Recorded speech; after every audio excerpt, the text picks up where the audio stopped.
You ask Tiger to solve. This deals with linear equations with one unknown.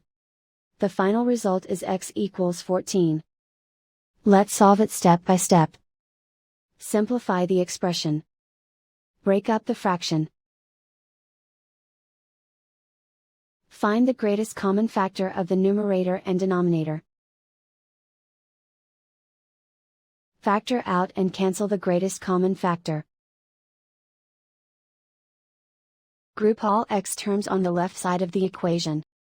Subtract 2x from both sides. Group like terms.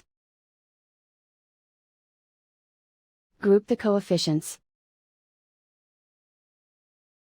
Convert the integer into a fraction.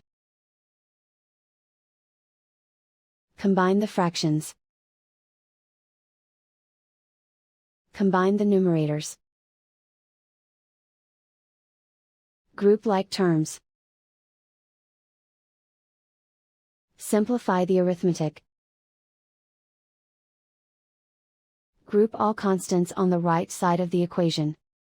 Subtract 2 from both sides. Simplify the arithmetic.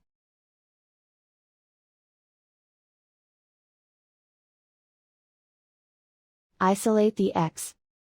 Multiply both sides by inverse fraction 2 over -1.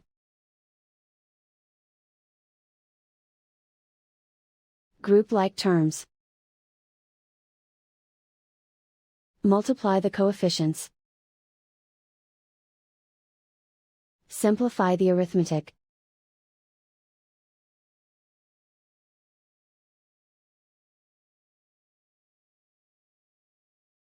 And so the final result is x equals 14.